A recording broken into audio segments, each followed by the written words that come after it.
자, 오늘은 그 어메이징 디스커버리 마지막 시간입니다. 그래서 이제 캐나다를 다루는 그 편인데 마침 이 캐나다에 지금 유학 중인 그 학생이 있어가지고 우리 김성아린 학생 다음 일정이 있어서 한 20분 정도만 짧게 참여하신다는데 반갑습니다. 잠깐 음소거 키시고 자기소개 좀 해주실까요? 네, 안녕하세요. 김송아린입니다. 아린이라 불러주시면 되고, 캐나다에서 12학년, 한국 나이로는 고등학교 3학년에 재학 중입니다. 음, 반갑습니다. 이 송아린이가 캐나다, 내 친구 딸이야. 그래서 맞아요. 내 친구 딸이 벌써 이렇게 컸어. 아, 하여간 그, 대단합니다. 이 캐나다 엄마가 내 밴쿠버, 친구인데 엄마랑 점점 비슷해지고 있어요. 자, 넌 좀 나가봐야 되니까 캐나다에 좀 네. 살아보니까 어때요? 그냥 소감을 조금 얘기해 볼래요? 얼마 살았지 지금? 캐나다 산지 이제 한 2년 정도 돼가는데, 2년. 오케이. 네. 네, 캐나다가 우선 서부가 있고 동부가 있는데 저는 서부 쪽에 밴쿠버 근처에 살고요. 그래서 음, 다른 도시는 어떤지 모르겠는데 밴쿠버는 되게 자연과 도시가 아주 잘 어우러진 그런 음, 동네인 것 같고 되게 원주민들 역사적으로 봤을 때 되게 원주민들 엄청 신경 많이 쓰고 그래서 First Nation 12라고 원주민 과목을 필수로 들어야 되게 됐거든요. 이번 년부터 음, 그 과목도 들었었고 뭐 원주민과 화해하는 날 무슨 Truth and Remembrance Day 이런 거 그런 공휴일 그런 그런 국경일 같은 것도 있고 되게 다양성을 존중하고 좀 사람들이 엄청 친절해요. 막 맨날 음. 이렇게 문 잡아주고 모르는 사람이어도 그런 것 어, 같아요. 매너가 좋군요. 아주 네, 신사적이고. 네. 그러네. 이 책에 나온 내용이랑 비슷하네요. 기본적으로는. 이 책에서 하는 얘기랑 비슷한데, 뭐 이 책을 보진 않았지. 어메이징 디스커버리라는 만화책. 못 너 봤어요. 가기 전부터 나온 책이긴 한데, 어쨌든. 음, 그 유명한 책은 아니야. 그냥 이제, 먼 나라 이웃나라는 봤는데, 그렇지. 그런 류야. 그런 류야. 근데 네. 먼 나라 이웃 나라보다는 조금 최신 버전이라고 할 수 있죠. 네. 뭐 하여간 나중에 기회 되면은 들어오시면 한번 챙겨 네. 보시고요. 네. 약간 이 책에서 나오는 어머니의 고민하고 약간 좀 비슷한 고민을 하게 되는데, 어린이에 대해서. 하여간 좀 음, 이따, 나중에 들을 수 있으면 듣고, 중간에 시간 되면 그냥 나가, 조용히. 네, 걱정하지 말고. 알겠습니다. 네. 그다음 우리, 이종호 씨하고 이동원 씨는 오늘 책은 못 읽고 그냥 들어오신 거죠? 이종호 씨. 예. 이종호 씨 책 읽었어요? 아니요, 책 못 읽었습니다. 오케이, 그냥 들어오신 거죠. 이동원 씨도 오늘 책 못 구해서 그냥 청강하러 들어오셨다고 했죠? 네, 오케이, 맞습니다. 그럼 박정훈 씨부터 아까 소감문까지 올려주셨는데, 먼저 이렇게 소감을 올려주신 내용 쭉 설명해 주시죠. 네, 아까 김송아리님 혹시 그 김대중 연설대전에 나왔던 분이신가요? 거긴 아니야, 거긴 아니요. 아니야. 본 것 같은데 캐나다에 가셔서. 다른 스터디를 같이 저랑 많이 했죠. 네. 아, 네, 반갑습니다. 음, 저는 책이 원래 있어갖고 어저께 속독해서 읽었고요. 근데 이 책이 어 1탄, 2탄, 3탄, 4탄까지 이어지는데 가면 갈수록 무언가 뭐란가 그 복지국가에 대해서 이제 얘기를 하는데 복지국가에 대해서 약간 좀 내용이 조금 미비하다. 그런 느낌을 받았고 역사에 관련돼서 내용이 좀 많았다. 이렇게 생각이 뭐 역사에 관해서 내용이 많더라고요. 우리 부루마블 게임 같은 보면은 막 몬트리올이나 토론토나 밴쿠버 도시 있는데 오타와라는 도시는 없거든요. 근데 이번에 캐나다의 수도가 오타와라는 걸 알게 됐고 저는 이제 아이가 세명이다 보니까 그냥 그런 복지국가에 대해서 관심이 많은데 보통 북유럽이나 유럽이나 독일 복지국가만 생각했는데 캐나다를 이렇게 보니까 가고 싶다. 거기서 아이를 키우고 교육과 그리고 거기에는 아이를 미성년자 때까지 만 18세 때까지 이제 아동수당이 나오더라고요. 아동수당이 나오고 또 그 뭐냐 근데 차등으로 나오더라고요. 이게 소득에 따라서 제가 상당 이상향으로 하는 그런 생각하는 그런 복지 제도를 갖추고 있어서 어 새로운 걸 알았고 얼마 전에 그 에너지 관련돼서 강의를 들으면서 캐나다가 그 재생에너지 비율이 세계 3위라고 들었는데 맞아요. 여기는 석유 매장량이 또 3위라고 하니까 얼마나 복받은 나라인지. 어, 석유도 많아서 근데 우리나라보다 인구는 적고 그러다 보니까 이제 역사적으로 영국과 프랑스 그냥 뭐 퀘벡 지방은 프랑스인들이 많고 불어를 쓰고 이쪽 지금 아까 살고 계셨던데 그쪽은 이제 영국 사람이 많아서 영어를 쓰고 그건 알고 있었는데 왜 그러지 했는데 뭔가 그 식민지 시대 때 뭐 그런 걸로 알고 있었는데 정확하게 역사를 알게 되었고요. 음, 저는 이제 이게 딱 보면서 마지막에 이제 거의 뒷부분에 후반부에 복지국가 관련돼서 이제 얘기가 나오는데 디테일하게는 얘기 안 나오고 거기에 갔던 가영이가 한국에 유학 갔던 가영이가 한국에서는 전혀 여유가 없었던 삶인데 유럽 사람들이랑 다르게 또 캐나다 사람들은 전혀 이제 뭐랄까 서로 이렇게 뭔가 계층 사다리로 올라가려고 하는 그 희망을 갖지 않고 그냥 너는 너대로 나는 나대로 내가 하고 싶은 적성과 기질에 맞춰서 얼마든지 취직할 수 있고 취직을 못한다 해도 뭐 실업급여도 보장되고 그리고 제가 또 따로 이렇게 유튜브를 이렇게 알아보니까 근데 그 대신에 집세나 이런 건 비싸더라고요. 집세나 세금도 많이 내긴 하는데 점차적으로 우리나라도 이런 식의 국가가 되었으면 좋겠습니다. 특히 노후에 노령연금이 뭐 200만 원, 300만 원 기본적으로 나오니까 10년만 살아도 거기에 이민자가 그냥 10년만 살아도 국적을 따지 않아도 노령연금이 나온대요. 그런 거 보면 참 복지제도가 잘 돼 있는 것 같다는 생각이 들었고 네, 아무튼 많은 걸 배울 수 있었습니다. 네, 감사합니다. 그리고 우리 최승재 씨 지금 막 들어오셨는데 혹시 간단히 자기소개 가능하신가요? 최승재 선생님? 음소거 키시고. 네, 안녕하십니까. 익산에서 공부하고 있는 최승재라고 합니다. 그 책은 읽어보진 않았는데 캐나다에 관심이 있어가지고 네. 이야기하신다고 해서 또 공부하러 왔습니다. 아, 예, 감사합니다. 알겠습니다. 그러면 제가 간단히 저도 읽은 내용 좀 요약해서 설명을 좀 드려보고 그리고 이제 좀 더 추가로 토론하겠습니다. 이 책이 이 시리즈의 마지막이잖아요. 이 어메이징 디스커버리라는 건 제목은 놀라운 발견이라는 건데 주로 이제 그 우리가 많이 들어본 선진국들, 우리가 좀 국제적으로 좀 관심 가질 만한 나라들을 가서 그 나라가 그렇게 좋은 나라인 이유가 뭐냐? 그 나라가 이른바 행복하다고 하는 이유가 뭐냐? 선진국의 행복의 기원을 찾아보자라는 게 이 시리즈의 기본적인 목적이죠. 그래서 1권에서는 덴마크 편을 다룬 거고, 덴마크는 그때 행복지수 1위를 한번 찍었던 적이 있죠. 요즘은 핀란드가 찍고 있는데 뭐 비슷하죠. 그 다음에 2번은 부탄이었고, 부탄이 특징인 건 가난한 나라인데 행복지수가 높아서 그래서 유명했던 거지. 그래서 부탄도 한번 정리를 해봤고, 근데 이제 부탄은 사실은 그 이후엔 SNS가 확산되면서 행복지수가 많이 내려가 버렸죠. 그 다음에 3번이 독일이었는데, 독일은 사실 행복 얘기라기보다는 통일과 분단, 그 분단 후유증 뭐 이런 얘기에 좀 집중을 해가지고 약간 역사 만화로 흘러갔고, 이번 캐나다 편도 사실은 이제 캐나다 나름의 어떤 독특한 행복의 원인을 찾겠다는 목적보다는 그냥 캐나다는 나라를 소개하는 데 약간 좀 그치고 있는 것 같아요. 그래서 좀 아쉽긴 해. 그래서 이 시리즈가 더 이어지지 못하고 사권에서 끝난 것 같아. 사실 먼 나라 이웃 나라는 뭐 20편 가까이 막 나왔잖아요. 지금도 계속 나오고 있고 계속 이어지는데 그에 비하면 약간 뒷심이 부족했다. 좀 1권은 참 재밌었는데 이제 그런 생각이 들고 그다음에 다만 이제 캐나다에 대해서 우리가 잘 모르잖아요. 저도 사실 잘 몰랐거든요.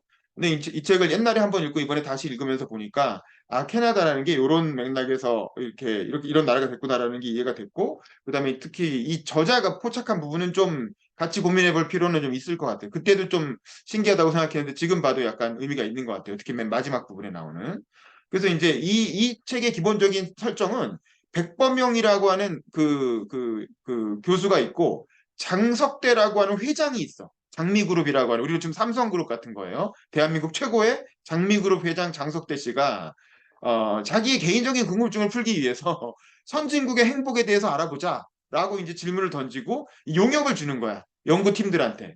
그게 아까 말한 그 장석대 회장의 어떤 친구인 백범영 교수와 신수길 교수라고 하는 교수팀이 있고, 그 다음에 이제 이 강가영하고 장장미라고 하는 장석대 교수의 손녀죠. 그 여자 팀이 있고, 그다음에 홍설록하고 장화순이라고 하는 남자 팀이 있어. 그러니까 청년 남자 둘, 청년 여자 둘, 그다음에 할아버지하고 아저씨, 학자 둘 이렇게 해서 세 개 팀이 각자 여행을 다니는 거예요. 그 나라에 뿌려져서 그래서 우리 강가영하고 장장민은 토론토에서 시작하죠. 이렇게 그 캐나다가 있으면 동쪽 끝에서 시작하고 그다음에 이제 장화순하고 홍설록은 밴쿠버로 캐나다로 와. 그러니까 당연히 밴쿠버야죠 생각하고 서부에 있는 밴쿠버에 떨어지죠.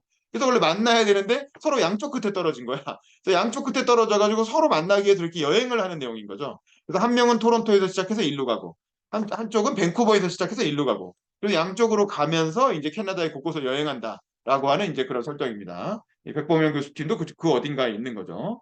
그리고 사실은 1, 2, 3권부터 이어지는 내용은 이 홍설록이라는 남자 주인공이 강가영이라는 여자를 좋아해. 그래가지고 서로 어떻게 한번 이렇게 꼬셔보려고 고백을 하려고 타이밍을 보는데 그 4권까지도 고백을 못하고 계속 눈치만 보고 이렇게 아주 전형적인 초식남이죠. 그러니까 뭐 좋아한다고 소문은 다 내놓고 결정적으로 고백을 못해서 맨날 이제 눈치만 보는 그런 소심한 캐릭터인데 사실 머리는 굉장히 좋죠. 아주 명민하고 통찰력 있고 이제 그런 똑똑한 캐릭터인데 다만 이제 여자 앞에서는 되게 이렇게 소심해지는 뭐 그런 캐릭터예요. 그래서 이번에는 뭔가 맺어지나 하고 4권 끝까지 봤는데 이번에도 역시 그거는 해결을 못하고 그냥 작품이 끝나버리죠. 좀 답답하다는 생각이 들었고 게다가 그 이후에 5권이 안 나오기 때문에 그리고 홍살력과 강가영은 맺어지지 못한 걸로 이제 이렇게 되는 것 같아요. 근데 어쨌든 이 저자가 이 책을 구상하면서 가장 머리에 꽂혔던 단어가 그거잖아요. The world need more Canada. 그러니까 세계에는 더 많은 캐나다가 필요하다. 라는 이제 문구를 본 거야. 이 작가가 이 책 구상을 하면서 책에 어떤 그런 제목의 책이 있었던 거죠. 그러면서 책을 보고 뭘 생각했냐면 괄호 열고 댄 아메리카. 그러니까 미국보다는 세계에는 캐나다가 더 필요하다. 라고 하는 이제 문구라고 자기는 생각을 한 거지. 그래서 그럼 미국과 캐나다의 차이는 뭐냐? 그러면서 그리고 또 이 캐나다 사람들이 느끼는 미국에 대한 묘한 어떤 경쟁심, 그리고 미국에 대한 묘한 컴플렉스, 그리고 그걸 이겨내기 위해서 캐나다가 미국과 어떤 의도적으로 다른 나라를 만들기 위해서 노력해왔던 역사. 이제 그런 거를 이 사람은 이제 포착을 한 거예요. 이제 그 얘기를 뭐라고 하냐면 멜팅 팟과 모자이크로 이제 분류를 하는 거죠. 우리가 흔히 미국을 용광로, 멜팅 팟이라고 하잖아요. 그러니까 미국도 이민국가고 캐나다도 이민국가지만 미국은 전 세계 다양한 뭐 중국계도 오고 한국계도 오고 라틴계 요즘 엄청 많이 들어오죠. 원래 또 흑인도 들어와 있고. 그런 수많은 사람들이 다 들어와도 다 미국이라는 정체성 안으로 다 녹아가지고 다 하나의 미국인이 되는 거죠. 예를 들면 버락 오바마는 케냐 출신 이민자 아들이지만 오바마가 케냐 정체성을 가진 게 아니잖아요. 오바마는 철저하게 미국인이거든요. 그리고 오바마가 낸 책을 봐도 그 약속의 땅, 랜드 오브 프라미스, 약속의 땅이잖아요. 그 뭐냐면 철저하게 미국적 어떤 신화, 미국적 아메리칸 드림을 체현한 인물로서 자기를 이렇게 나타내는 거거든. 근데 그 정도로 미국은 어느 나라에서 들어가도 다 미국인이 되는 게 목적인 거야. 미국인으로 만드는 어떤 그런 용광로처럼 다 정체성을 녹여내서 미국이라는 정체성으로 만드는 게 미국 이민국가의 특징이라면 캐나다는 모자이크라는 거죠. 모자이크. 각자의 정체성을 각자 나름대로 보존하면서 그럼에도 불구하고 모아놓으면 그래도 괜찮은 그림이 된다는 거죠. 그거를 이제 캐나다 특유의 그 단풍잎 모양의 국기 이제 그걸로 이렇게 묘사를 하고 있죠. 그러면 왜 캐나다는 이렇게 모자이크형 이민 국가를 추구했느냐? 이 책에서 얘기하는 거는 결정적인 건 인구 때문이라는 거죠. 인구. 사람이 부족해서 어쩔 수가 없다라는 거야. 왜냐하면 여기는 캐나다는 전 세계에서 영토가 두 번째로 넓은 나라예요. 1위는 어디겠어요? 1위는 러시아겠죠. 러시아가 유라시아 전체에 걸쳐 갖고 뭐 시베리아도 있고 엄청나게 넓은데 그래도 러시아도 인구도 부족한데 캐나다는 거의 대륙만한 거의 북미 대륙 전체가 다 캐나다잖아요. 미국의 북쪽이 다 캐나다니까 거기도 완전히 하나의 대륙인데 이 사람은 적게 사는 거지. 뭐 우리나라의 뭐 10분의 1? 뭐 하여간 명토는 100배인데 이제 인구는 우리보다 조금 적은 뭐 그 정도. 그러니까 이게 도저히 그 영토가 감당이 안 되는 거야. 그리고 뭐 자원도 많고 뭐 풍광도 좋다 그러는데 근데 왜 안 가 살아요? 그 약간 좀 춥다는 거죠. 일단 날씨가 좀 춥고 그리고 이제 그렇다. 사람들 별로 안 살고 그러니까 이제 아직도 많이 안 가는데 그래서 뭐 그런 얘기 하죠. 뭐 기후 변화 같은 게 일어나면 가장 늦게까지 살아남을 나라가 캐나다다. 뭐 이런 얘기도 하고 뭐 그렇더라고요. 근데 어쨌든 그래서 이민을 적극적으로 받아야 됐고 이민을 받으려다 보니까 그 상대방의 문화를 존중하지 않으면 아무래도 이민 잘 안 오려고 하겠죠. 그래서 이제 그런 모자이크형 어떤 이민 국가를 건설했다. 이제 뭐 그런 얘기야. 그리고 이제 그 다음부터는 그 모자이크 이민 국가가 갖고 있는 좋은 제도들, 이를테면 이제 복지제도나 교육제도. 지금 아린이가 이제 교육제도가 괜찮으니까 가 있는 거 아니야? 저 아린이 고3인데 저도 아까 들었는데 태제대학이라고 우리나라의 그 옛날에 그 여시제가 했던 우리나라가 하는 온라인 대학 있잖아요. 거기 태제대학 수업을 신청해 갖고 20분 뒤에 그거 들으러 간다는 거야. 근데 우리나라 고3 학생이 그런 걸 들을 수 있겠어요? 근데 아린이는 캐나다로 가 있으니까 고3인데도 불구하고 자기가 관심 있는 사실 이런 수업에도 들어올 수 있는 거고 그런 온라인 강의도 찾아서 들을 수가 있잖아요. 그만큼 뭔가 여유가 있다는 거지. 그리고 고등학생이지만 자기 주도적으로 자기가 배우고 싶은 걸 찾아서 공부할 수 있는 그런 여건이 제공된다는 거죠. 이러고도 어딘가 대학을 갈 수 있겠지. 대학 입시에 불이익이 없으니까 아린이가 이런 걸 찾아다니겠죠. 오히려 이런 게 도움이 되니까. 근데 우리나라 고3은 전혀 그럴 수가 없잖아요. 우리나라 고3이 아린이 지금 이 타이밍이면은 뭐 수능 직전인가 수능 끝난 후인가 뭐 모르겠네요. 어쨌든 엄청 바쁘고 뭐 수능 끝난 후에도 공부에 지쳐가지고 노느라 바쁘지 여행 다니거나 뭐 이런 거 듣고 앉아있을 시간이 없을 거 아닙니까? 그만큼 뭔가 교육제도가 좀 여유 있고 개인의 선택을 존중하고 뭔가 좀 이렇게 다양한 어떤 그 자기주도성이 있는 교육제도를 하고 있다라는 거죠. 굉장히 또 저렴한 가격, 무료로.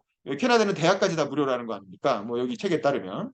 그다음에 근데 복지제도도 의료가 무료고 의료가 뭐 여기 뭐 CT니 뭐 MRI 촬영이니 뭐 다 무료고 그다음에 노인도 연금도 주는 데다가 그 의료가 무료이기 때문에 뭐 노인들이 살기에 굉장히 좋은 나라다. 뭐 이런 식의 얘기들을 하고 있죠.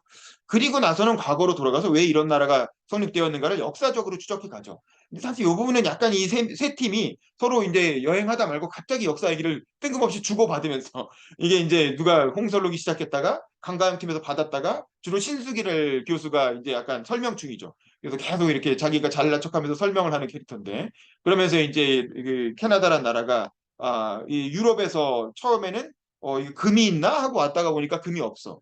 근데 뭐가 있냐면 대구라고 하는 물고기가 많고 근데 캐나다에 이민이 몰리게 된 건 비버 때문이죠. 비버의 털이 이렇게 그 캐나다 원주민들이 보니까 퍼스트 네이션들이 그걸 이렇게 비버 털로 털 가지고 옷을 입고 있었다는 거잖아요. 그래서 유럽에서는 저거 되게 귀한 건데 어떻게 이렇게 막 다들 입고 있지? 해서 보니까 이제 비버가 많고 그 털 가죽을 인디언들한테 사면서 처음엔 위스키를 주고 사고 나중에는 이제 네덜란드계에서 총을 주기 시작했죠.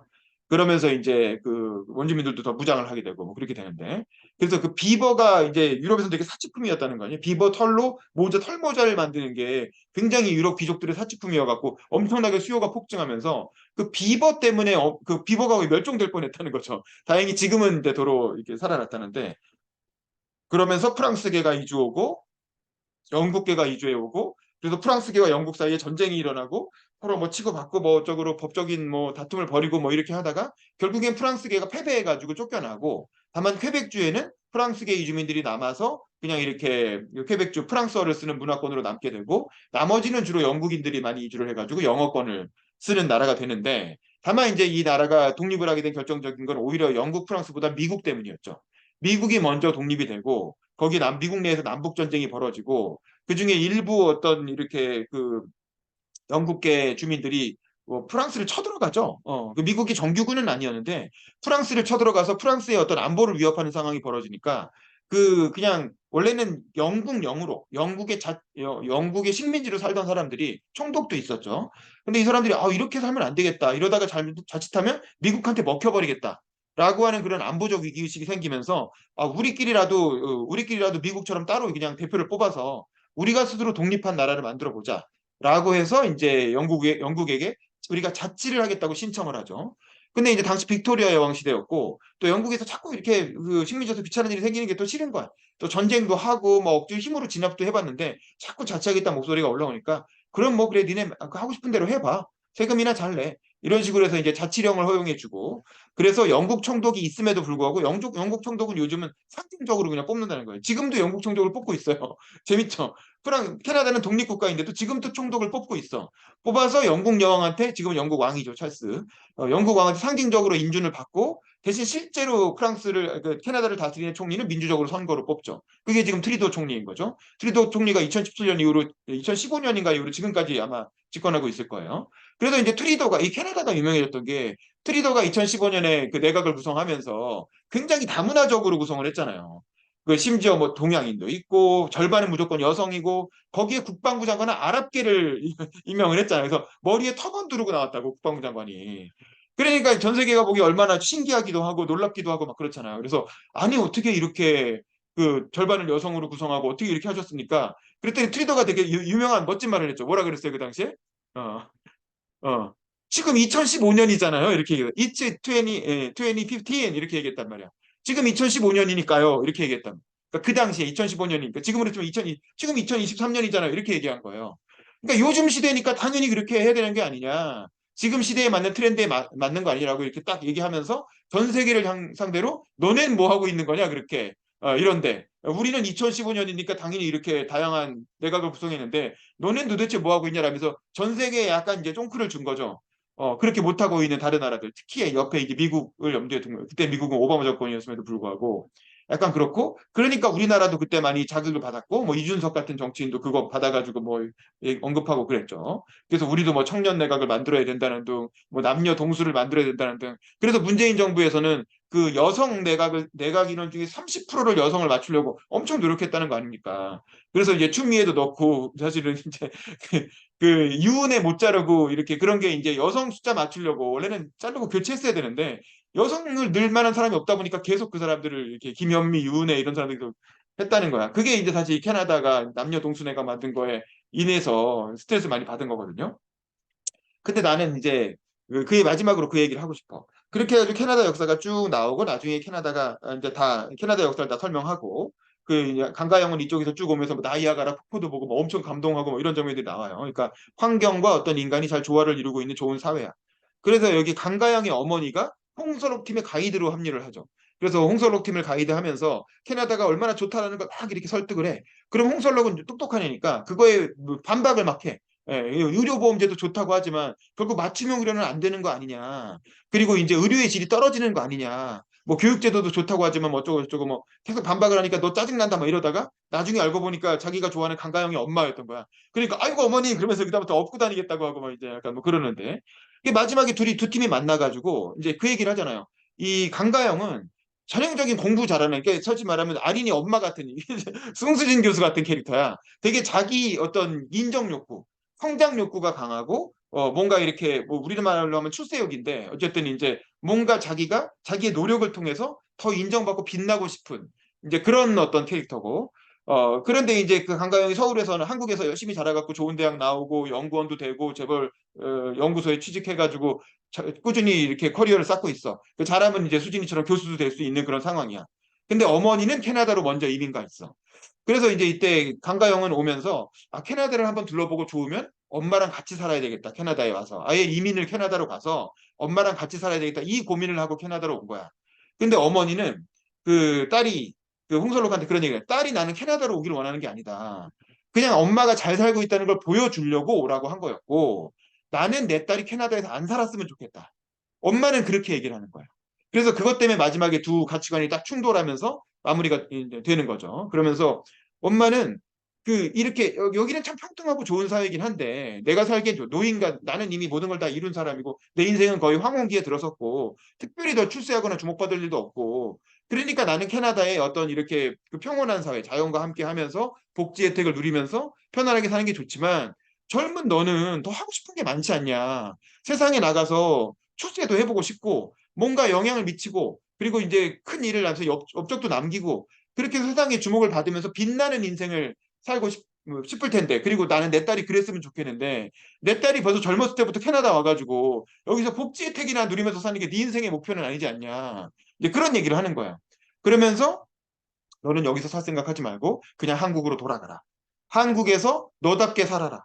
너답게 산다는 거 너는 공부도 잘했고 한국에서 인정받을 수 있는 애니까 한국에서 더 열심히 성공하고 출세해서 좀 빛나는 삶을 살아라. 그리고 나중에 늙어서 다 이루고 할 거 없을 때 캐나다로 오든가. 그리고 나 걱정하지 마. 나는 여기서 복지 혜택 받으면서 잘 살고 있으니까 더 이상 나 신경 쓰지 말고 너 하고 싶은 거 하면서 살아. 그 얘기를 하면서 이 책이 마무리가 되거든요. 그 약간 이게 두 가지 삶의 모습에 대한 어떤 질문을 던지는 거예요, 작가가. 그래서 한국은 굉장히 경쟁이 치열하고, 이제 뭐 그런 사회지만, 그 스트레스가 많은 사회지만, 그래도 성공한 사람들한테는 확실한 보상이 주어진다는 거죠. 뭐 그렇잖아요. 뭐, 눈 떠보면 갑자기 스타가 돼 있고, 갑자기 엄청난 인기가 몰리기도 하고, 뭐, 연예인도 그렇고, 정치인도 그렇고, 막 그렇잖아요. 그래서 이제 그런 사람들, 또 유튜버를 해도 막 셀럽이 돼가지고 막 유명해지고, 그러니까 재능 있는 사람들, 재능 있고 노력하는 사람들한테는 한국과 같은 사회. 근데 요게 따지고 보면 미국 같은 사회거든요. 미국도 그렇잖아요. 미국도 이제 아메리칸 드림이라고 해가지고 스타가 되는, 당대의 스타가 되는 어떤 자기 입신 출세한 사람들에 대해서 굉장히 존중하는 문화가 있잖아요. 근데 이제 그런 것처럼 이런 아메리칸 드림형 사회, 이렇게 경쟁은 치열하지만 승자에게 확실한 어떤 인정과 또 보상이 가는 사회. 이런 사회가 좋은 사회냐? 아니면 캐나다처럼 그런 게 없어. 그런 게 없지만 그냥 다들 그냥 인정하면서, 그리고 난 여기 재밌는 게 아까 그 모자이크 내각을 만든 트리도가 이 책에도 나오지만 그 다문화주의를 1971년에 처음 표방했던 아버지 트리도 총리의 아들이잖아요. 그러니까 트리도 총리가 1971년 다문화 정책을 표방했을 때 그때 태어난 게 지금 아들 트리도라는 거야. 그러니까 한마디로 말하면 뭐냐면 트리도는 그렇게 대단하게 지금 2015년이잖아요라고 이렇게 멋진 말을 했지만 본인 자체는 세습 정치인인 거야. 프리도가 솔직히 아버지가 총리가 아니었으면 어떻게 그 나이에, 그 젊은 나이에 총리가 됐겠어요. 그러니까 우리는 지금 대통령 아들이 또 대통령 된 거예요. 한국에서 그게 용납이 되겠어요? 아, 물론 이제 우리 박근혜 씨가 있긴 있었죠.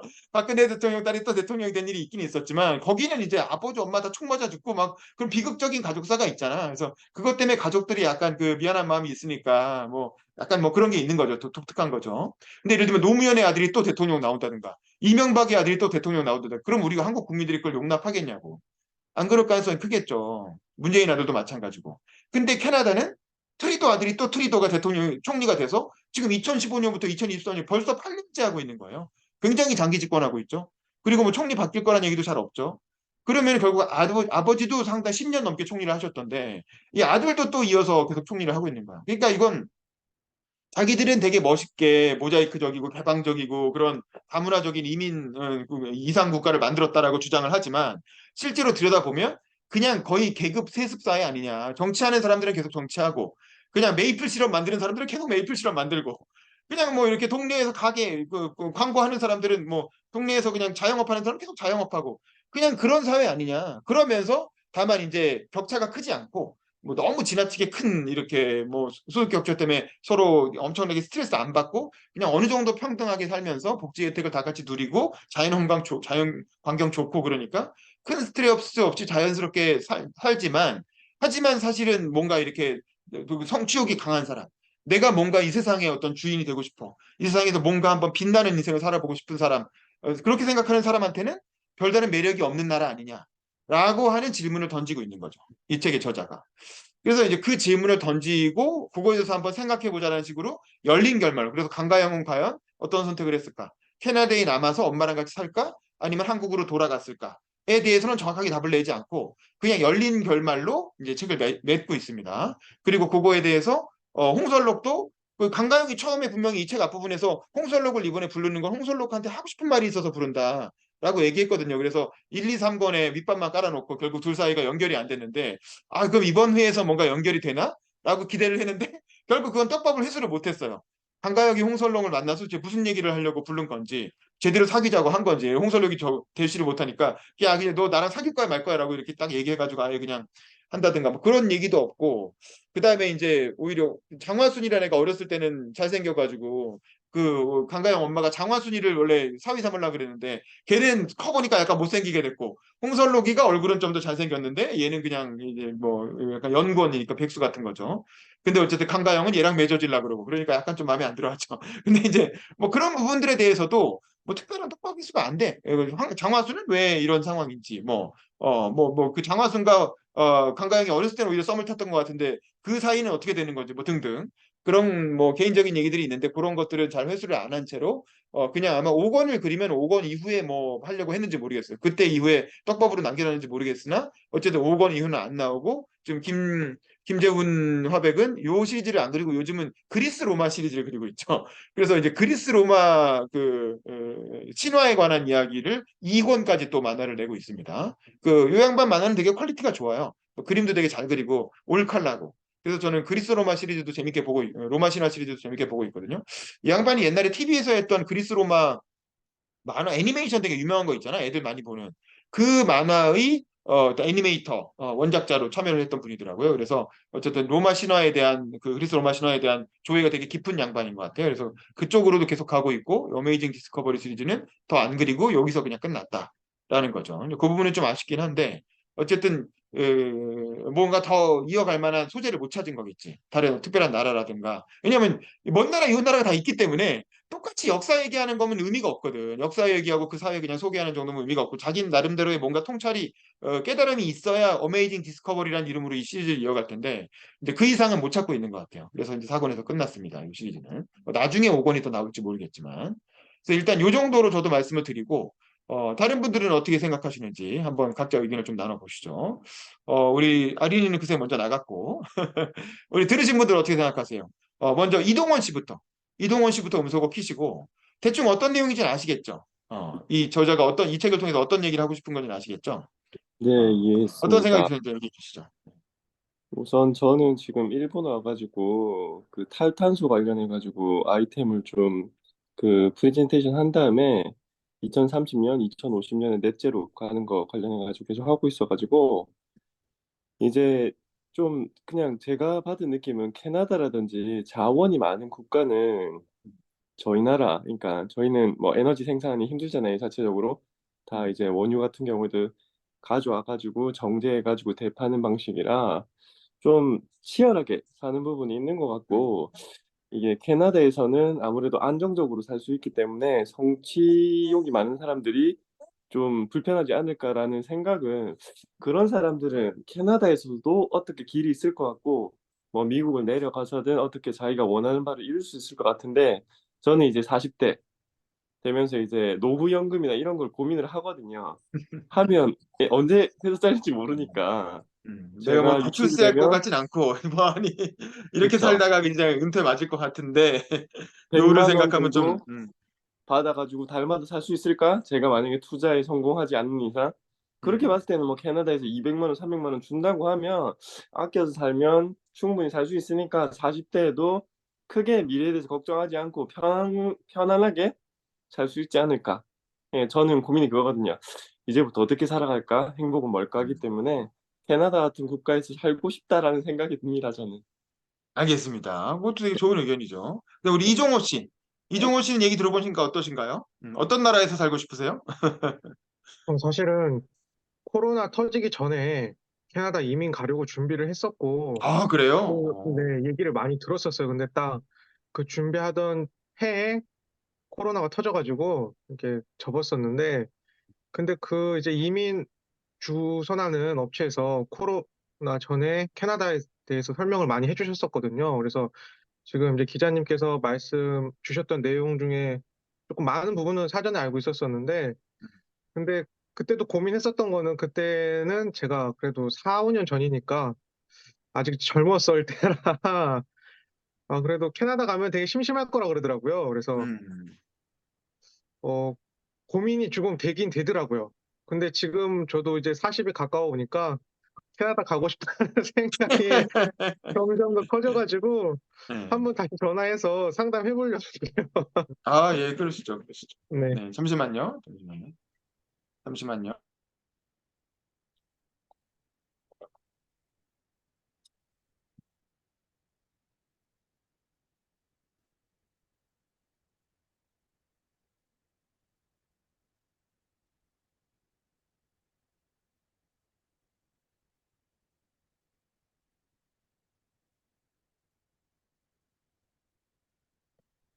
자, 박정훈 씨도 음소거 키시고 이제 소감 나눠주시죠. 네, 그, 제가 어렸을 때, 그러니까 지금 어렸을 때 그 일본이랑 호주랑 캐나다 워킹 홀리데이가 참 많이 갔었는데, 그때 그렇게 많이 간 이유가 있었을 거구나, 그런 생각 들면서,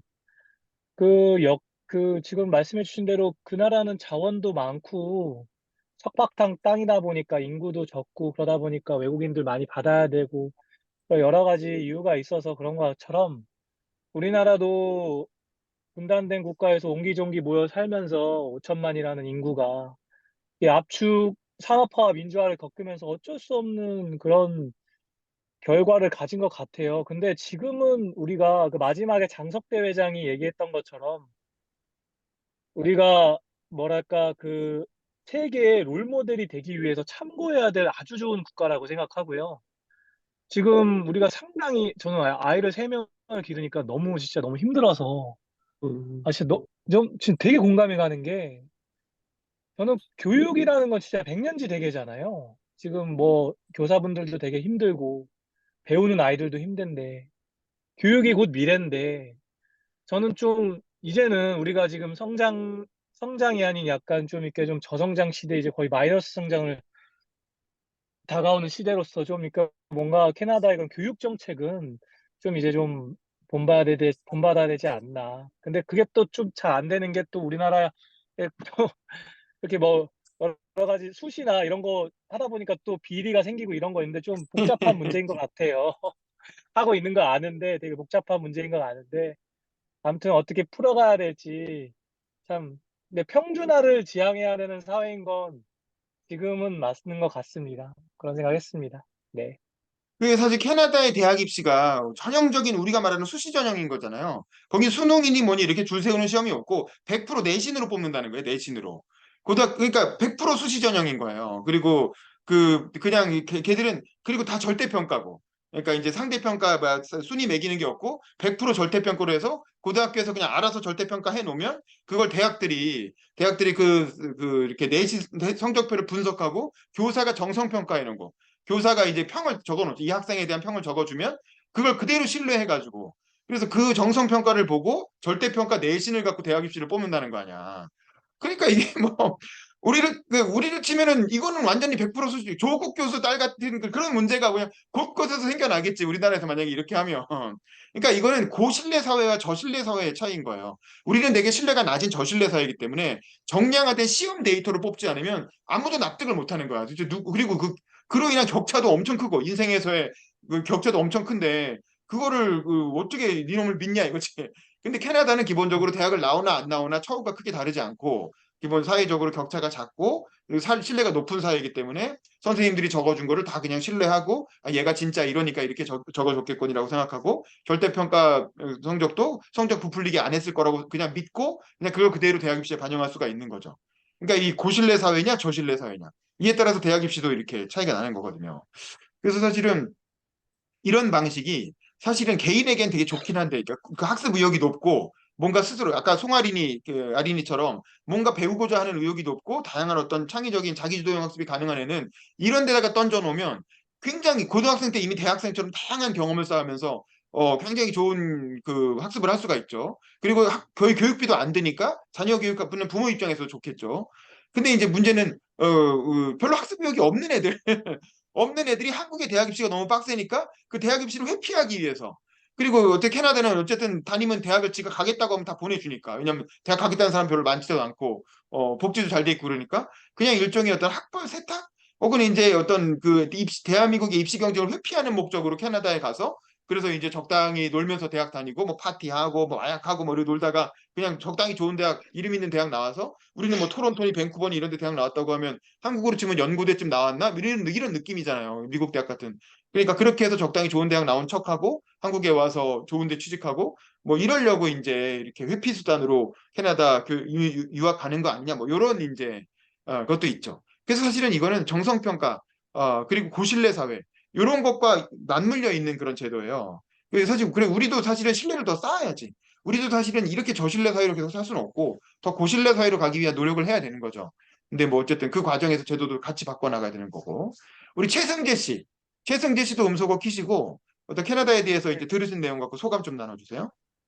사실은 친한 후배가 캐나다로 유학을 가가 이민을 했거든요. 그래서 관심이 오, 그래서 실제로 그 준비도 같이 해보기도 하고 해서 했었는데 그래서 기자님이 말씀하셨던 내용들이 내용을 책을 읽어보진 않았지만 그럴 수 있다라는 걸 좀 예측하긴 했었는데 근데 아까 말씀하신 대로 이렇게 우리나라가 어떻게 나아갈지에 대해서 생각보다 많이 좋아져주지 않았나 생각이 들어서 네, 감사합니다.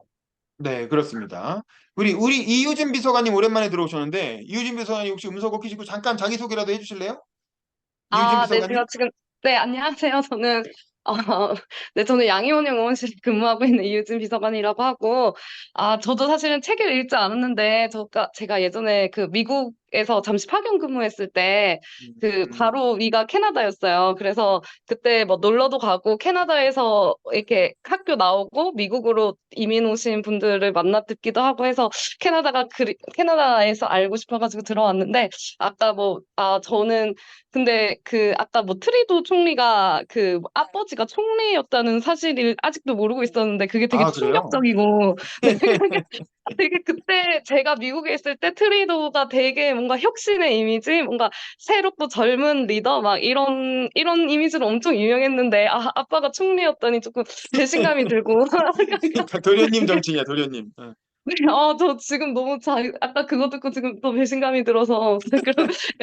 그리고 저도 이 외국계 회사에서 근무하면서 사장님이 그 SFU인가? 아무튼 그 약간 도피 유학해가지고 거기 캐나다에서 뭐 이상한 학교든가. 아무튼 거기 뭐 캐나다 대학 나와가지고 다시 한국으로 오신 분이었고 제 상사도 그 강남에서 태어나서 공부하기 싫어서 저기 캐나다 갔다가 이렇게 다시 한국으로 오신 상사였는데 그분들이 생각이 나면서 아무튼 근데 또 그분들의 또 장점은 있어요. 영어도 잘하시고 뭐 아무튼 그러시는데 아무튼 그분들도 생각나고 그 캐나다의 그 다양한 면모를 볼 수 있어서 감사했습니다. 네. 네, 감사합니다. 우리 나다님도 들어와 계신데, 나다님 혹시 음소거 키시고 간단히 자기소개 가능하실까요? 나다님? 네, 어려우시면 무리하실 건 없고요. 마무리하는 걸로 하죠. 근데 저도 이 캐나다 책 오랜만에 보면서 되게 재밌었고, 다만 우리는 너무 경쟁이 치열하잖아요. 너무 저신뢰 사회고, 너무 경쟁이 치열하고, 그래서 사실은 조금 더 경쟁을 완화할 필요가 있어요. 안 그러면 살 수가 없을 때 막 죽으니까. 어린애들도 자살하고, 노인들도 자살하고, 젊은 사람들은 다 우울증 걸려 있고. 그러니까 이게 뭐냐 이거야. 이거는 좋은 삶이 아니거든. 그 애 안 낳고, 뭐 저도 그렇지만, 그러니까 애 안 낳고 그냥 이러고 산단 말이야. 그러니까 이거는 좋은 건 아닌 것 같아요. 그래서 캐나다의 어떤 점을 배워야 돼요. 캐나다의 어떤 점은 상당히 우리가 적극적으로 배울 수 있는 점을 최대한 배우려고 노력은 해야 될 것 같고, 그리고 이민 부분도 우리 지금 한국인들이 인구가 줄어들고 있으니까 아이를 안 낳으니까 이민을 해서라도 어쨌든 산업 구조를 유지하려면 이 캐나다가 어쨌든 쓰고 있는 이민 정책의 합리적인 핵심은 적극적으로 받아와야 되겠죠. 적극적으로 채용해서 우리도 장기적으로는 이민 국가로 가야 된다. 그래서 이 대한민국 한반도라고 하는 그 사회 안에 그 다양한 사람들이 와서 사는 그런 사회로 가지 않으면 이 사회가 지속하기가 되게 어려운 거죠. 젊은이들은 안 태어나고 노인들은 계속 늙어가고 거기에 뭐 치매 뭐 이런 노인들 엄청 많아지고 요양 간호할 사람 인력도 부족하고 뭐 그런 사회가 좋은 사회는 아니잖아요. 그리고 굉장히 노후가 불안해지고 다들 다 노후 불안하시니까 다 이민 가려고 생각하시잖아요. 그래서 아니 근데 이민은 경제적 여유가 있는 사람들이 이민 가는 건 좋아. 근데 못 가면 어떻게 할 거냐? 그런 여유가 없는 사람들은 한국에서 어떻게 해요? 그러니까 살 수가 없으니까 그냥 노인 자살률이 높아지잖아요. 그래서 그 캐나다의 어떤 좋은 점들을 배우기 위해 노력은 해야 되겠지만 우리는 캐나다 같은 자연 환경이 없잖아. 그리고 자원도 없고. 그러니까 그런 상황에서 그런 제도들, 그런 복지들을 하려면 어떻게 해야 될 거냐? 그런 고민을 해야 되는 거죠. 그러니까 훨씬 어려운 방정식을 풀어야 되는 거야, 우리는. 캐나다는 그 자연 환경을 이용해서 그냥 그렇게 살면 되는데 우리는 그거보다 훨씬 더 어려워요. 이 국가가 운영하기가 너무 어려운 나라야. 가진 건 없고 사람들의 자존감은 다 높고 인정 욕구도 높고 서로 그냥 막 이렇게 소용돌이의 한국 정치지. 다. 그러니까 그러니까 난 트리도보다 우리나라에서 정치하는 게 훨씬 어렵다고 봐요. 트리도는 금수저로 태어나가지고 쉽게 정치하는 거고 솔직히 우리는 사실은 하나하나가 지금 이재명, 윤석열 보세요. 다들 인생이 그 인생이 이렇게 행복한 인생이냐고 한국에서 정치하는 사람들이. 근데 그래도 그렇게 하잖아. 이게 경쟁 사회이기 때문에 그 스트레스가 더 많은 사회이기 때문에 그렇습니다. 어쨌든 그래서 그럼에도 불구하고 우리가 한번 그런 걸 찾아보자. 캐나다로부터 좋은 배울 점은 찾아봐야 되겠다는 생각이 들고 그다음에 이제 그 마지막으로 우리 다음 시간에 이제 어메이징 디스커버리가 끝났잖아요. 그래서 다음 시간에 예고를 좀 드리면 요 책을 볼 겁니다. 이 35년 이 박시백 화백이라고 하는 사람이 쓴 35년 일제시대사예요. 일제시대사. 그러니까 우리가 35년 이 책의 전작이 조선왕조실록이잖아요. 박시백의 조선왕조실록이 사실은 박시백 씨를 어떻게 보면 부자로 만들어준 거의 노후를 걱정을 해결해준 유명한 시가 박시백의 조선왕조실록인데 그 조선왕조실록 이후에 이어지는 일제시대사를 해방까지 일제시대 우리 시작부터 해방까지를 5년 단위로 해서 7권으로 그렸어요. 근데 이 책은 조선왕조실록처럼 그렇게 많이 팔리진 않았어. 근데 지금 우리 현대사에 바로 연결되는 내용이기 때문에 제가 보기엔 이 책이 공부 차원에서는 더 좋을 것 같아요. 조선왕조실록은 그냥 개인적인 관심이 있으면 읽으시면 되고 그것도 되게 좋은 시리즈지만 사실은 오늘날의 현대 정치에 바로 연결되는 내용은 일제시대사거든요. 그리고 우리는 일제시대사 제대로 배운 적이 없잖아. 우리 중고등학교 시간에도 국사는 구한말에 끝나고 현대사는 해방 이후부터 시작하고 일제시대 35년은 공식적으로 배운 적이 없어요. 그냥 아름아름 주워 듣는 거지 뭐 드라마에서 보거나.